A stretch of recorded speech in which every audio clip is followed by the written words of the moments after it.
မင်္ဂလာပါကျွန်တော်ပြောမယ့်သင်ခန်းစာကတော့ American နိုင်ငံရဲ့ EIA ဖွဲ့စည်းရသတ်မှတ်ထားတဲ့ Number System အကြောင်းပေါ့နော်ဒီ EIA ဖွဲ့စည်းရသတ်မှတ်ထားတာကျွန်တော်တို့ဂျပန်နိုင်ငံရဲ့ GIS ဖွဲ့စည်းရသတ်မှတ်ထားတာနဲ့ဆင်တူတယ်ဒါပေမဲ့သူ့မှာကျွန်တော်တို့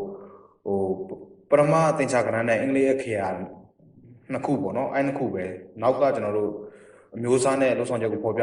ပေးတယ်ဆိုတော့အင်္ဂလိပ်အခရာမပါဘူးပေါ့နော်သူ့နောက်မှာသင်္ချာကဏ္ဍ C ကိုပါနံပါတ် C ရဲ့နံပါတ်ပဲပါတယ်ပေါ့နော်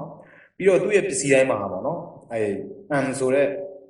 စလုံးပါတယ် M ဆိုတာကျွန်တော်တို့ semiconductor ပစ္စည်းပေါ့နော်ဒါပေမဲ့ junction ရေတော့ကိုပြောပါပေါ့နော် diode ဆိုရင် PN junction transistor ဆိုရင် MPN PNP ပေါ့နော်ဒါဆိုရင်ဥမာလေးပေါ့နော်14001တော့1ဆိုရင် diode M ဆိုတာ junction ပေါ့နော်4001ကိုပိုင်နံပါတ်2 ဆိုရင်သူက transistor ကိုရည်ညွှန်းတယ် M ဆိုတော့ junction ရေတော့ပေါ့နော်နောက်က222ကCN နံပါတ်ကိုပိုင်နံပါတ်ပေါ့နော်ဒါဆိုရင်ကျွန်တော်တို့ဒီမှာdiode ကိုပေါ်လေးမှာဒီ diode ကိုပေါ်လေးပါတော့နော်ဒီပေါ်မှာ1နဲ့စထားတာဒါဆို1ပေါ့နော်5408ဒါ diode ပေါ့နော်1ဆိုပေါ့ဒီမှာလည်းကျွန်တော်တို့14000 14067လို့ပါတယ်ဒါလည်း diode ပေါ့နော်2ဆိုရင်ကျွန်တော် transistor ပေါ့နော်ဒါဆိုရင်ကျွန်တော်တို့သူကလည်း GIS အဖွဲ့အစည်းလိုပဲ EIA အဖွဲ့အစည်းကပရမသင်္ချာကဏ္ဍနဲ့အင်္ဂလိပ်အခရာကိုတွဲပြီးတော့ကျွန်တော်တို့ component semiconductor ပေါ့နော်တတ်မှတ်ပေးထားရပါတော့ဒါဆိုရင်1ဆိုသူက diode ကိုရည်ညွှန်းတယ်2ဆိုရင် transistor မှာ BJT FET bipolar channel transistor နဲ့ FET transistor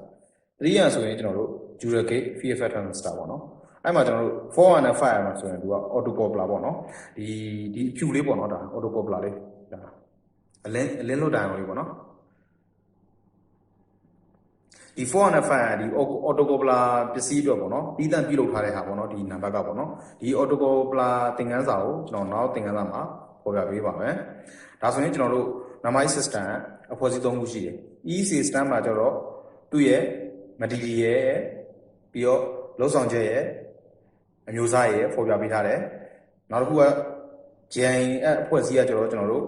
material ဖော်ပြပေးထားဘူးကျွန်တော်တို့သူ့ရဲ့လောက်ဆောင်ချက်နဲ့အမျိုးအစားရဲ့ diode transistor ဖွဲ့ပေးတယ်ဒီအခု EIA မှာကျတော့လည်း material ပေါ်မပြဘူးလောက်ဆောင်ချက်နဲ့ function ပေါ်မပြဘူးသူကကျတော့component ပေါ့နော် component ကိုဖော်ပြတယ်ပေါ့နော်နောက်က semiconductor junction ရေတော့ဖော်ပြတယ်အဲ့မှာကျွန်တော်တို့1ဆိုရင် diode 2ဆိုရင် transistor 3ဆိုရင် dual gate ပေါ့နော်4နဲ့5ကတော့ auto coupler အတွက်တည်တံ့ထုတ်လုပ်ထားတဲ့နံပါတ်ဖြစ်တယ်ပေါ့နော်